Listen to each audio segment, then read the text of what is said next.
estaba leyendo el pasaje de Juan y más adelante le reporta porque hay un espíritu anticristo en ellos. Y el sello de nosotros es creer que el Señor es Cristo. El que niega a Jesús que el Señor es Cristo es anticristo, dice Juan. Entonces, por lo que podía analizar, nosotros decir, por ejemplo, que alguien no era de nosotros porque se alejó un tiempo, me parece a mí en lo personal que es como emitir un juicio de los designios de Dios. Porque a lo mejor el plan del Señor con esa persona todavía está en camino. Nosotros no lo hemos visto. Pero lo que dice el pasaje es que Juan estaba escribiendo a los hermanos en tiempos de persecución, donde la vida y la muerte están cerca. Quizá ahí se podía notar bien quién era de ellos, porque ellos cuando tenían a los soldados encima tenían que decir que era el Señor, Cristo o era el César. Ahí se notaba que no eran de ellos, que se negaban así. Nosotros no estamos diciendo que una persona que se aleje por un tiempo no es salva. El alejamiento tiene que ser completo y definitivo para nosotros llegar a esa conclusión. No es que una persona esté en la iglesia y de repente peque y deje de asistir un mes o 2 meses y diga, esta persona no era de los nuestros porque se fue. La caída tiene que ser radical y definitiva. Y ahí nosotros decimos, esta persona que cayó radical y definitivamente no era de nosotros realmente. O sea, que no vuelva, digamos. Que no vuelva. Que a lo mejor la persona falleció en el mundo. Sin arrepentimiento y en sus pecados. Ahora, eso tampoco lo vamos a saber a ciencia cierta. Nunca lo vamos a saber a ciencia cierta quiénes son realmente los salvados y quiénes realmente son los que se pierden.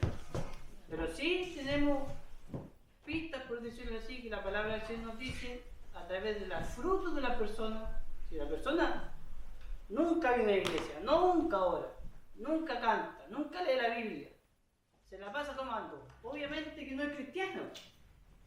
Entonces nosotros, como estudiamos anteriormente en otro estudio, los falsos maestros, en los estudios de los falsos maestros, el buen maestro sabe identificar si la persona está cumpliendo o no está cumpliendo con los frutos que debería dar.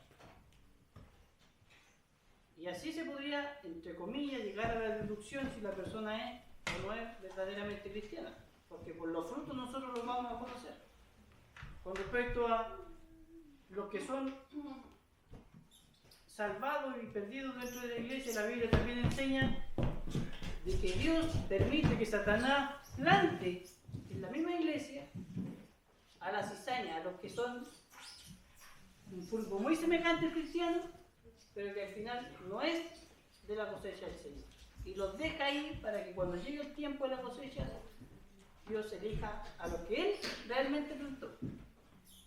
Y lo segundo es que, como vemos nosotros, va a llegar un momento en donde muchas personas o algunos van a llegar delante del Señor y le van a decir, nosotros en tu nombre hicimos milagros, sanamos enfermos, echamos fuera demonios, o sea, tenemos credenciales, entre comillas, de sobra para decir nosotros somos cristianos, de todo lo que hicimos. Pero el Señor les dice, apartados de mí, nunca los conocí, o sea, ustedes nunca fueron cristianos, nunca fueron de mi escogido. Llegaron a hacer eso porque Satanás también tiene poder, porque se incluyeron en la iglesia, porque como decía el hermano Abraham, que hubieron liderazgo en la iglesia, por lo tanto, a través de la iglesia Dios hace todas esas cosas, pero ustedes no son de mi pueblo, no son los que yo escogí. Pero ese es el nivel de un cristiano, a ese nivel una persona no convertida puede llegar. No tienen temor. No tienen temor tampoco. No, yo no tengo que decir algo. Podemos guardar tanto la apariencia delante de las personas, pero la intimidad con Dios no sabemos. Exactamente.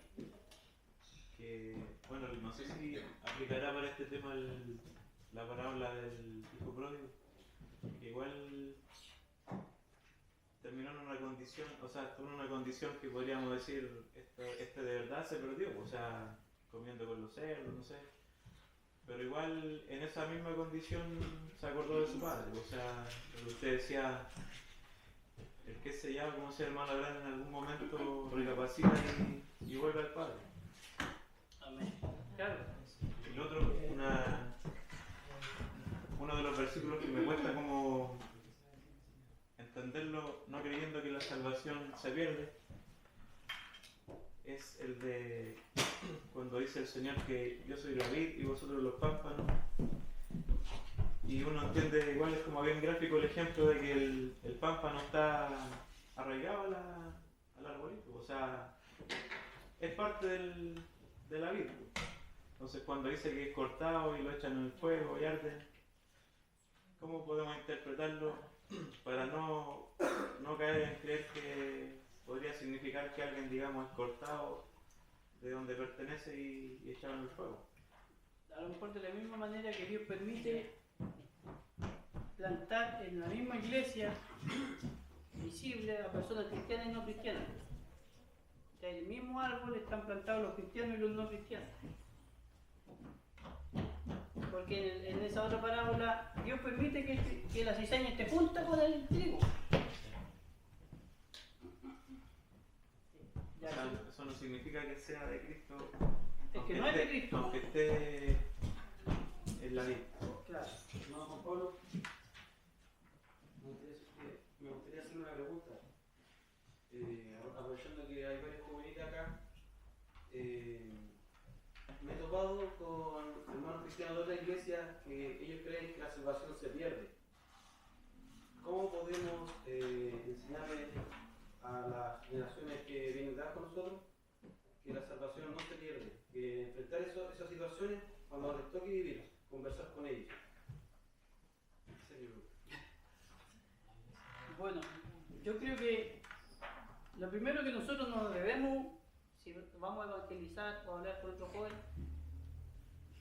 en abordar un tema acerca de la salvación, si se pierde o no se pierde, porque es un tema teológico que es más profundo de simplemente decir Cristo te ama, Cristo te puede salvar y perdonar tus pecados si tú te arrepientes. Entonces, en la instancia de la evangelización, si es que mal le estoy entendiendo yo, no es llegar al punto, mira, la salvación se va a perder. O tú puedes perder o no puedes ganar tu salvación. Yo creo que, si es que lo estoy entendiendo bien la pregunta, a lo mejor le estoy mal interpretando. Por ejemplo, le voy a poner un ejemplo. Mi jefe cree que la salvación se pierde. Y bueno, y yo tenía un colega que iba también a la iglesia y él le debatía que la religión, o sea, la salvación no se pierde. Y ellos como que discutían un poco, o sea, debatían un poco ese tema. A lo mejor hay momentos que en la vida que ellos van a tener que enfrentar esta situación. Que a lo mejor se van a tomar con otra persona que les diga de qué iglesia es, pero ustedes creen que la salvación... Sí, ya, ahora le entendí mejor. Si usted está hablando de dos personas cristianas, que los dos cristianos, uno cree que se pierde y el otro que no, entonces usted podría citarle los versículos bíblicos en donde la palabra del Señor dice que de la mano del Señor nadie los podrá arrebatar, que a los que el Señor escogió, los predestinó, los guardó, los santificó, los glorificó, y todas las citas que hay acerca de la seguridad de la salvación. Entonces, entre dos cristianos, la Biblia tiene mucho más peso en la rama que cree que la salvación no se pierde. Son muy pocos los versículos que podrían dar a entender que la salvación sí se pierde. Entonces, entre dos cristianos, es citarle la escritura y decirle que estos versículos, en este contexto, apoyan que la salvación no se pierde.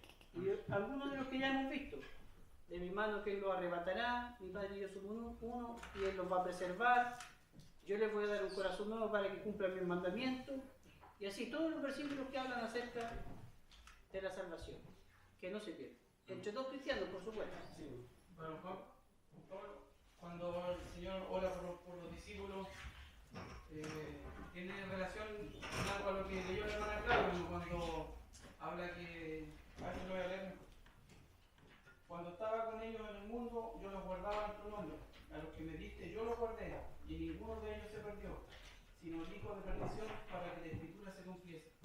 Amén. Los apóstoles, Judas era uno que anduvo con ellos, y él se perdió. Claro, porque estaba destinado a la perdición.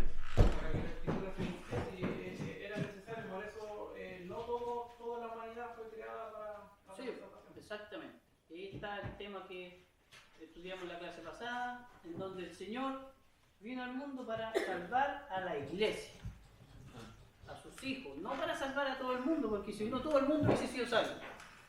Si Cristo hubiese venido a la tierra a salvar efectivamente a todo el mundo, entonces todo el mundo sería salvo, porque si no, no se estaría cumpliendo el plan del Señor. Pero el Señor vino a la iglesia, amó al mundo, se entregó al mundo, por decirlo así, de distintas partes, pero murió efectivamente solo por los que son salvos, solo por los que son escogidos, solo por la iglesia. Eso es como dice el texto que usted leyó. Ahora si la cosa se pone muy densa con algún hermano amigo, yo creo que hay que cederlo, ¿no? No, estos son puntos que no debería llegar a discusión con alguien. La mayoría de la iglesia hace unas pocas décadas creíamos como evangélicos que la salvación se perdía. Porque, como usted dice, nosotros hasta hace pocas décadas creíamos que se pierde. Pero esto cambió ahora. La mayoría del movimiento cristiano reformado cree que no se pierde. Incluso dentro de la iglesia evangélica, o sea, de las iglesias pentecostales, hay muchos pastores que creen y enseñan que la salvación no se pierde. Aunque ¿cómo se dice? Las declaraciones de fe de esas corporaciones grandes, inmensas en Chile, dicen que se pierde. Pero el peso, como dice mi hermano Juan Pablo, el peso bíblico de esta postura es bastante abrumante. Amén. Avanzando lo que ya se ha hecho. Entonces, tenemos por último en este tema el argumento de Pablo en Romanos capítulo 8, siguiendo la cabeza, en los versículos del 31 al 39. Los primeros versículos dicen que Dios nos conoció, a los que conoció, predestinó, a los que predestinó, llamó, a los que llamó, justificó, y a los que justificó, glorificó. Entonces, Dios, ojo con esto, es el que justifica, Dios es el que glorifica, Dios es el que llama, Dios es el que nos escoge. ¿Ya? Como dice el mismo texto, no me elegisteis vosotros a mí, sino que yo los elegí a vosotros. Entonces, es Dios quien inicia el plan de la salvación. Y después, si usted sigue leyendo, ¿quién tiene esa cita? ¿Aquí la tiene? Amén. ¿Qué pues diremos a esto? Si Dios es por nosotros, ¿quién contra nosotros? El que no escatimó a su propio Hijo, sino que lo entregó por todos nosotros. ¿Cómo no dará también con él todas las cosas? ¿Quién acusará a los escogidos de Dios? Dios es el que justifica. ¿Quién es el que condenará? Cristo es el que murió, más aún, el que también resucitó, y el que además está a la diestra de Dios, el que también intercede por nosotros. ¿Quién nos separará del amor de Cristo? ¿Tribulación, o angustia, o persecución, o hambre, o desnudez, o peligro, o espada? Como está escrito: por causa de ti somos muertos todo el tiempo, somos contados como ovejas de matadero. Antes, en todas estas cosas somos más que vencedores por medio de aquel que nos amó. Por lo cual estoy seguro de que ni la muerte, ni la vida, ni ángeles, ni principados, ni potestades, ni lo presente, ni lo porvenir, ni lo alto, ni lo profundo, ni ninguna otra cosa creada nos podrá separar del amor de Dios que es en Cristo Jesús, Señor nuestro. Amén. Entonces, la pregunta es, ¿quién va a poder separar a un cristiano del amor del Señor? Nada, ¿verdad? Si Dios, que no escatimó a su propio Hijo, lo entregó por nosotros, va a permitir de que porque en Cristo murió se pierda. Porque eso dice el texto, el que no escatimó a su propio Hijo, sino que lo entregó por todos nosotros, hablando de la iglesia, ¿cómo no nos dará también con todas las cosas? Si Dios envió a su Hijo a morir efectivamente por la iglesia, ¿cómo ahora la iglesia se va a perder? ¿Cómo vamos a perder nuestra salvación si Dios murió y se entregó a sí mismo por nosotros?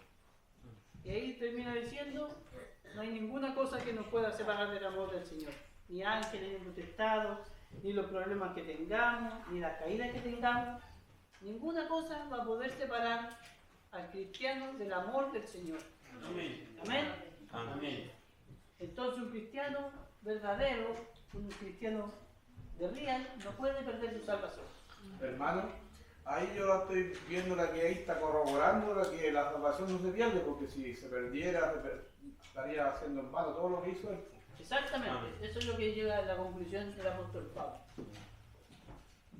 Entonces, como resumen acerca de la salvación, nosotros somos justificados no por mérito nuestro, somos santificados a través de la obra del Espíritu Santo en nuestras vidas, seremos glorificados, tendremos un cuerpo nuevo, viviremos con el Señor. Fue Dios que nos escogió antes de la fundación del mundo para hacernos salvos. El hombre, por su propio medio, no puede creer en Dios porque estaba muerto en sus delitos y pecados. Entonces, como el hombre no puede creer, Dios, a través de su Espíritu Santo, le da vida, lo resucita, le da la fe, le da el arrepentimiento, y ahora puede creer en Jesucristo, que muere especialmente por esa persona, por todos los que Dios escogió. Y ahora, por último, dice: los cristianos serán preservados hasta la venida de Cristo. Eso es lo que hemos estudiado en nuestro estudio. Son las 9, entonces no alcanzamos a hacer la dinámica, nos alargamos mucho. Conclusión, entonces. Mis conclusiones: dice, la salvación es del Señor de principio a fin. En cuanto a la salvación, yo no tengo participación, ninguna participación. Fue Dios que me escogió, fue Dios que me llamó, que tuvo misericordia de mí, que me justificó a través de los méritos de Jesucristo, que me santificó, que ahora me guarda, me preserva para llevarme al cielo. La preservación de Dios nunca será una excusa para pecar. No porque nosotros seamos preservados tenemos libre albedrío para pecar. No, si bien pecamos, caemos en pecado, eso no significa que perdemos nuestra salvación. Y por último, Dios es el que obra en la vida de un salvado. Como dice el mismo Pablo, pero yo, dice Pablo, fui azotado, hice esto, he llegado a tales lugares, y al final termina diciendo, pero no lo hice yo, sino Cristo en mí. Pero no yo, sino la gracia del Señor, quien hace que nosotros lleguemos a la iglesia, quien hace que nosotros oremos, quien hace que nosotros cantemos. Es porque Dios, a través de su Espíritu Santo, nos motiva y nos llama. Por último, quiero mencionar una pequeña cosa, antes que se me olvide, que nosotros como hijos del Señor tenemos una lucha constante contra nuestros enemigos que tratan de apartarnos de la fe, que tratan de quitarnos el gozo de nuestra salvación, pero que por la ayuda del Señor nosotros, como decíamos al principio en la primera diapositiva, nosotros vamos a terminar victoriosos. O sea, en última instancia dice, no se rendirán los que han sido salvados al enemigo de sus almas. Es la promesa que tenemos del nuevo pacto, que la obtuvo el Señor, con el fin de que, no con el fin de que bajemos la guardia, sino de capacitar y alentar nuestra constancia y vigilancia. Dios nos está preservando, nos está guardando, nos está cuidando, pero no para que nosotros nos descuidemos, sino para que seguir alerta, sirviéndole al Señor. Por lo tanto, la salvación no se pierde, en ningún caso, no la podemos perder, porque no depende de nosotros. Si dependiera de nosotros, la perderíamos. Seguro que al tiro. Saliendo de aquí. Al toque. Saliendo de aquí la perderíamos. Claro. Otra pregunta, otra cosa entre comillas, una pregunta, algo que para los que creen que la salvación se puede perder. ¿Qué pecado hace que la perdamos? No creer. Cualquiera, ¿no es cierto? Porque... Y si cualquier pecado hace que nosotros la perdamos, ¿cuándo podemos alcanzar la salvación? Sería un chiste, ¿no es cierto? La perdemos, la salvación. Todos los días tendríamos que estar perdiendo la salvación, porque todos los días nos equivocamos. Un chingo de esos. Entonces nosotros tratemos, hermano, cuando hablemos acerca de la santificación, la perseverancia de los santos, de darle el énfasis que debemos darle. Nosotros no venimos a la iglesia para ganar nuestra salvación, ni oramos para ganar nuestra salvación, ni cantamos para ganar nuestra salvación. Es falso ese corito que dice: procura dar lo mejor de tu vida para cuando llegue ese día el cielo pueda conquistar. Cristo ya conquistó el cielo. Tendría que ser una reconquista, ¿no es cierto? no demos lo mejor de nosotros para llegar al cielo, porque aunque nos muramos de rodillas, nunca vamos a lograr llegar al cielo por nuestros propios méritos. Todo lo que es con respecto a la salvación es de Cristo. Por eso el texto es tan poderoso cuando dice la salvación es del Señor. Y termina. La salvación le pertenece al Señor, no nos pertenece a nosotros. Y nada de lo que nosotros hagamos va a agregarle un grano, un milímetro a lo que Dios hizo. Terminando entonces, nuestra salvación está asegurada en las manos del Señor. Y venimos a la iglesia, oramos, estudiamos, porque nace en nuestro corazón naturalmente para agradecerle al Señor lo que Él ya hizo por cada uno de nosotros. Así es. Amén. Amén. Entonces nos ponemos de pie. Vamos a pedir a nuestra hermana Eli si nos puede pedir la bendición. Padre Santo, en esta tarde, Señor, vamos delante de su presencia, vamos a dar gracias, Señor, por estar aquí un día más, Señor bendito, pidiéndole, Señor, primeramente por nuestro hermano que nos tiene por delante, Señor, que le dé cada día entendimiento, le dé su gracia, Señor, para que también podamos ser exhortados, Señor, de una manera clara, Padre bendito, de manera que no puedan quedar dudas en nosotros, Señor bendito. Gracias, Padre Santo, porque yo en esta hora puedo decir que usted es mi hermano, afirma que tu salvación no se pierde, Señor.